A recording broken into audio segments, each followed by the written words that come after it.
Boa noite.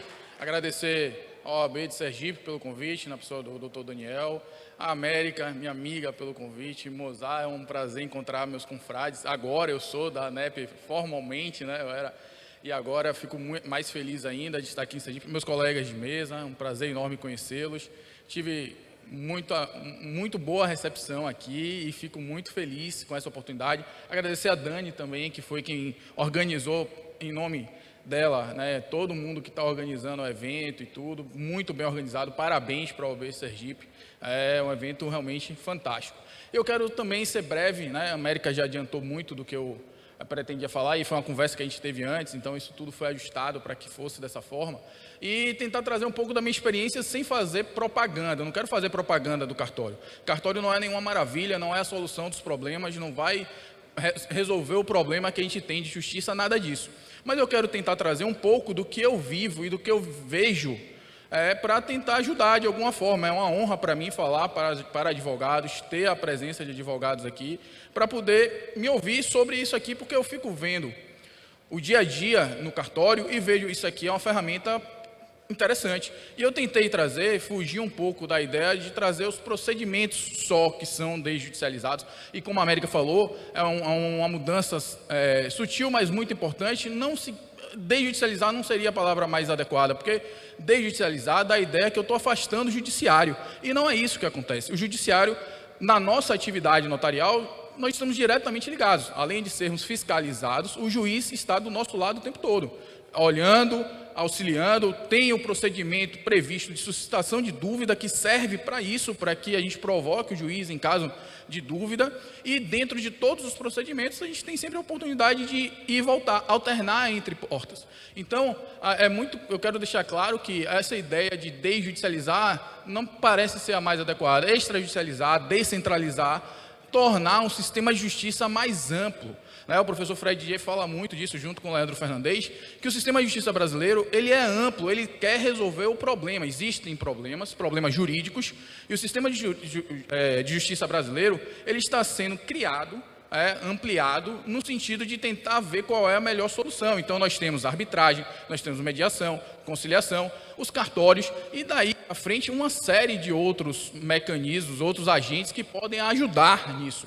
Aqui, como o tempo é curto, eu deixei aqui um material complementar, vocês podem tirar uma foto, tá? Ou ler ali o QR Code. Aí tem alguns artigos, tem um material também, o Código de Normas que acabou de sair do CNJ.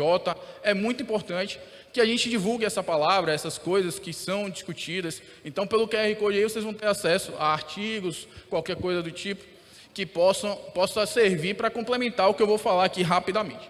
Então, passando aqui, eu queria tratar aqui a parte que a América já falou, mas minha fala tem 3 premissas. A primeira delas, a resolução de problemas do Poder Judiciário não pode ser o foco dos procedimentos extrajudiciais. Vejam, os cartórios não vão resolver o problema da superlotação do Judiciário, da demora do Judiciário, não tem essa finalidade. Se eu disser tudo que está demorando, tudo que não funciona no Judiciário vai para o cartório, vai parar o cartório do mesmo jeito, não vai funcionar. Não é essa a perspectiva. Nós precisamos entender que o sistema ele tem que ser ampliado, ele tem que oferecer outras alternativas à solução de conflitos que não somente o Poder Judiciário. E essas alternativas podem servir para solucionar um problema, mas podem não servir para solucionar outro problema muito parecido. A gente tem que ter várias para adotar aquela que for mais adequada para resolver. A segunda premissa, os procedimentos extrajudiciais são sempre alternativos. A ideia é bem clara que o judiciário está ali do lado o tempo todo. E o judiciário ele vai ser sempre uma opção. Então, como a América falou muito bem, o projeto inicial de desjudicialização ele tinha uma falha, na minha opinião. A falha de que tornava obrigatória a desjudicialização. Isso não fazia sentido. A ideia de ser alternativa, como são todos os outros procedimentos, me parece muito mais inteligente. E, além disso, a ampliação dos procedimentos extrajudiciais precisa ser estruturada. Não adianta pegar o procedimento e jogar lá no cartório e dizer, resolva aí o problema. A gente precisa que haja uma estrutura, que isso seja montado para funcionar. Então, o CNJ tem sido um agente extremamente importante nisso. Boa parte das atividades realizadas dentro dos cartórios nessa perspectiva é regulamentada pelo CNJ. Então, passadas essas 3 premissas, Eu queria só apresentar rapidamente alguns pontos sobre os cartórios. Primeiro, ouço muito falar que cartório só existe no Brasil. É mentira. 91 países do mundo adotam, e países como tem ali Espanha, Itália, França, Japão, China, Rússia, Alemanha, Portugal, que obviamente a gente trouxe, né, importou. Então vejam, países da União Europeia e até o Japão têm sistemas parecidos com o brasileiro. Segunda coisa, os cartórios estão em quase todos os lugares, né? Temos 13.440, esse número é de 2022, pode ter tido alguma modificação, mas ali o gráfico mostra que existem mais cartórios do que lotéricas e do que igrejas católicas. Então, nós temos cartório, a capilaridade. Então, fazer a justiça chegar até esses lugares é muito mais fácil através do cartório, enquanto uma sede de comarca, às vezes, abarca 3, 4, 5, 6, 7 municípios, existem cartórios em todos os municípios e mais de um no mesmo município. Então, a capilaridade é muito grande, o alcance é muito grande, e dessa ferramenta precisa ser utilizada dentro desse sistema. Aqui a ideia do sistema multiportas, a América já falou, eu não vou abordar. Os procedimentos que já foram descentralizados ou desjudicializados são números, e aqui o advogado é muito importante. Por mais que alguns não seja, previsão legal a necessidade de advogado, quando há um advogado assessorando, atuando nesse tipo de procedimento, facilita muito, desde a alteração de prenome, que é bem simples, é feito em cartório, coisa que se faz em um dia ou dois, por causa da documentação, quando tem assistência de advogado. Então, é uma coisa que a gente sente falta, que eu sinto falta, porque a parte chega, quer fazer, e a gente acaba tendo que fazer todo o trabalho de orientação, muitas vezes também de providenciar a documentação, e o procedimento em si de alteração de prenome, que hoje em dia é muito simples, e antes ia para o judiciário e ficar lá junto com os outros. Então, essa perspectiva, é importante até tratar disso no seguinte sentido: com a desjudicialização, a descentralização, talvez eu não resolva o problema da grande quantidade. Às vezes eu vou resolver a questão de 1.000 processos, 2.000 processos, mas para aquela pessoa que teria que esperar 3, 4, 5 anos para o seu processo na fila, junto com outros muito mais complexos, quando ela só queria trocar de nome, fica muito mais fácil para ela, muito melhor para ela, que ela faça isso em poucos dias no cartório. Eu estava comentando com um colega nosso lá de Salvador, me ligou, o que eu mais ouço geralmente no meu dia a dia é: Bruno, você que trabalha em cartório, me tire uma dúvida ou me diga alguma coisa nesse sentido, porque é uma área que realmente ainda é muito desconhecida. E aí esse colega me ligou: Bruno, bati o recorde, fiz o inventário em um dia, 24 horas, eu comecei e terminei o inventário. Lá na Bahia não consegue fazer isso por causa da Secretaria da Fazenda, que demora, de emitir o parecer para poder pagar o imposto. No caso dele era Santa Catarina, isso tudo já está automatizado dentro do que a gente já falou aqui. Um dia ele lançou no sistema, emitiu a guia do imposto, fez o pagamento e resolveu a vida dele. Então, não é só celeridade, é mais simples, é menos formal e tem resolvido. Para ilustrar isso, eu trouxe números. Reconhecimento de paternidade. Foram feitos mais de 190 mil reconhecimentos de paternidade. 190 mil processos a menos nas varas de família do Brasil. Isso resolveu o problema das varas de família? Não resolveu.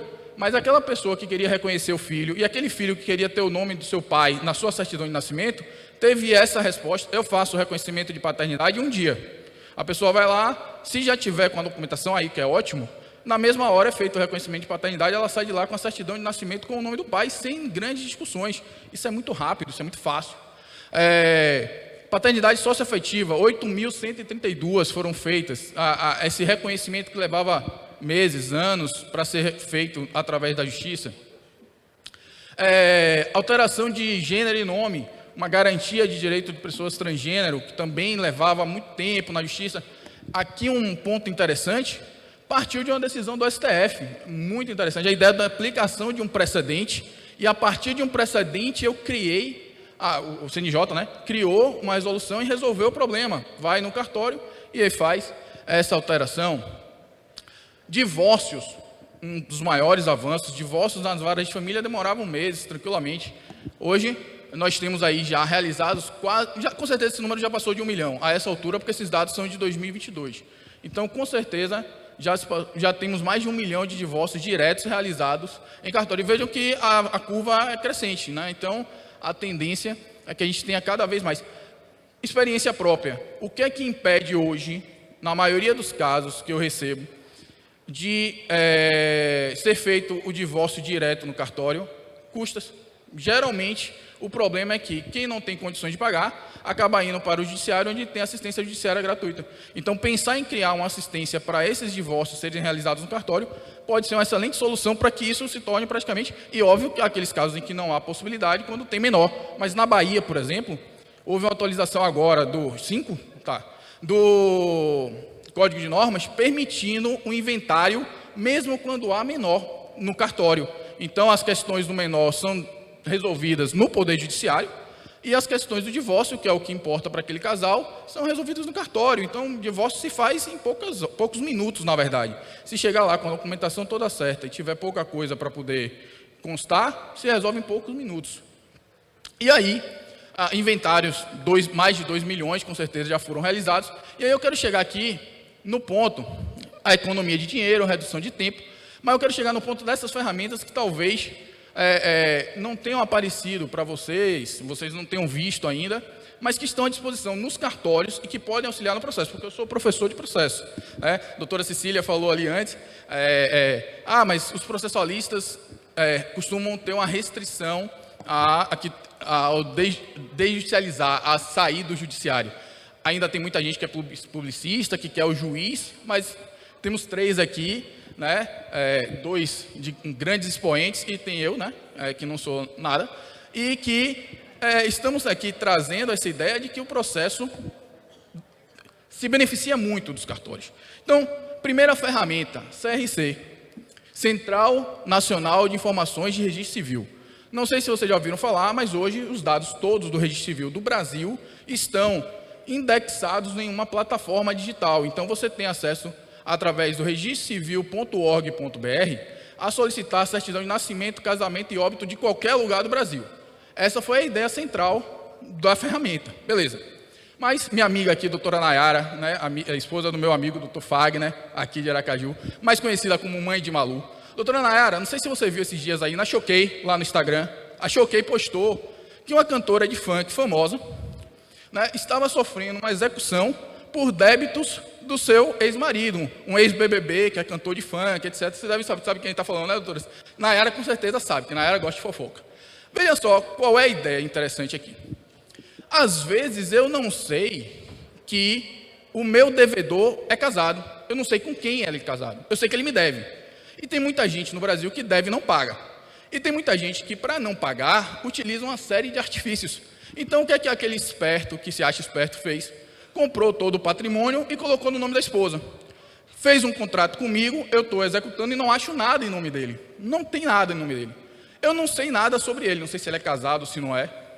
A CRC pode te ajudar nisso. Você pode ir até um cartório ou solicitar ao juiz que faça isso, que faça uma busca na CRC para identificar se ele é casado, com quem ele é casado e qual é o regime de casamento dele, porque esse é um dado público, a certidão de casamento dele é um dado público. Então você pode ter acesso a essas informações e encontrar um cônjuge que possa responder por o patrimônio possa responder por aquela obrigação. Isso está lá no Código de Processo Civil, no 792, inciso 4.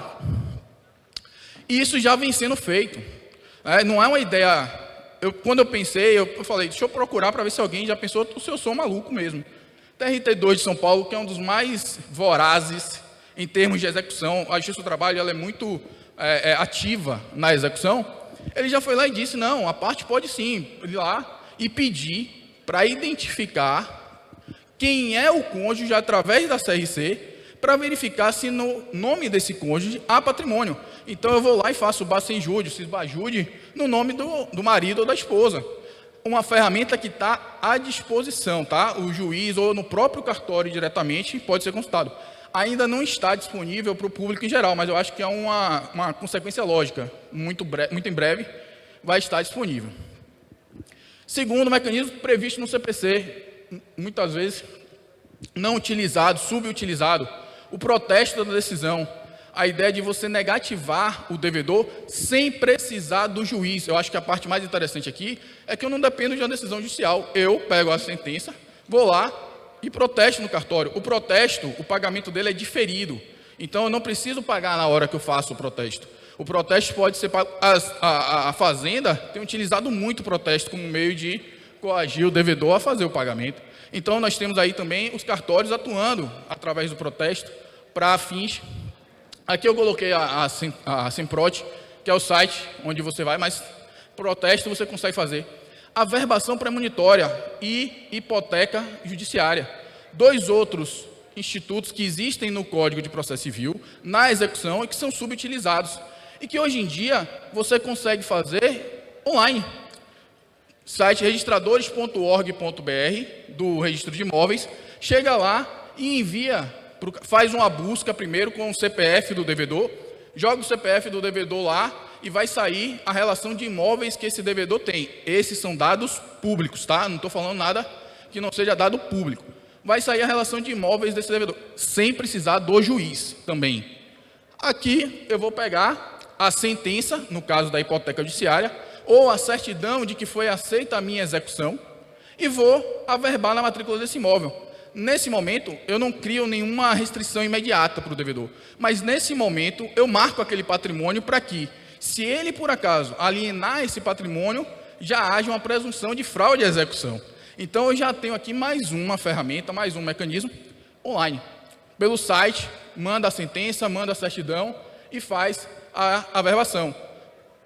O entrave é isso, muitas vezes, eu vou fugir de você, eu já sei o que você quer. Não, já sei, estou acabando já, estou acabando. Então, aqui você tem, dói, tempo encerrado, pronto. É muito encerrado mesmo, né? Tá bom. Para acabar aqui, dói, o material está disponível também, tá? Com todas essas informações. Dói. Muitas vezes a pessoa faz o quê? Compra um imóvel, só que não faz o registro imobiliário. Aí ele não aparece no Bacenjude, no Cisbajude, etc., em todos esses mecanismos, porque não está no cartório de imóveis registrado. Só que hoje, toda vez que um cartório faz qualquer relação de qualquer documento, um cartório de notas, qualquer documento sobre imóveis, automaticamente ele emite a DOI. O que é que ele faz? Ele comunica à Receita Federal. O objetivo era outro. O objetivo é a Receita Federal controlar o pagamento do imposto.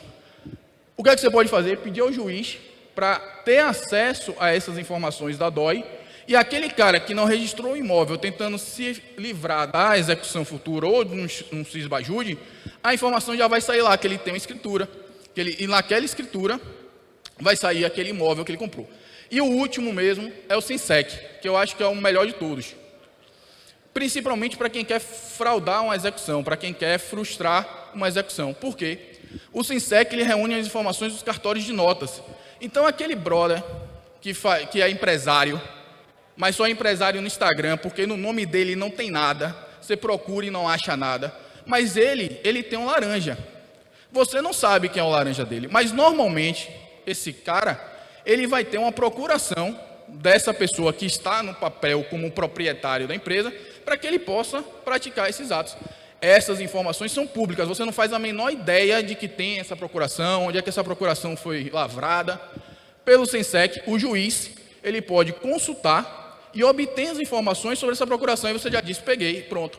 Achei a procuração, e com essa procuração eu consigo demonstrar para o juiz que existe uma fraude, que ele, na verdade, é o proprietário da empresa, mas ele, tentando evitar uma execução, colocou a empresa em nome de um filho, em nome de um parente, e por aí vai, e eu identifico isso através do SINSEC. Ele é herdeiro, eu identifico se, por exemplo, ele renunciou a uma herança em fraude à execução, tudo isso através da SINSEC. Se ele tem uma união estável, ele não casou, então não tem informação de casamento, mas ele tem uma união estável, com comunhão parcial de bens, está aqui também. Se ele se divorciou para frustrar uma execução, ele já devia, tinha aquele patrimônio, transferiu o patrimônio todo para a esposa na hora do divórcio. Não quero nada não, ela pode ficar com tudo, eu só vou ficar com o violão e o cachorro. Beleza, entendi aqui. Aí quando você vai bater lá, você olha o divórcio, isso foi feito depois que ele já era devedor, ou seja, fraude à execução. Ele praticou um ato com a finalidade de se tornar insolvente. Fraude à execução. Isso eu identifico tudo aqui na SINSEC. Basta colocar o CPF do juiz. Esses dados não estão disponíveis, mas você pode solicitar ao juiz. Isso já é feito lá em São Paulo. Então, solicito, juiz, consulte a SINSEC aí, para poder ver se esse brother fez, por acaso, alguma procuração, algum divórcio, tem herança a receber e renunciou à herança. Então, vejam, são ferramentas, instrumentos que estão disponíveis nos cartórios. Os cartórios possuem uma base de dados gigantesca.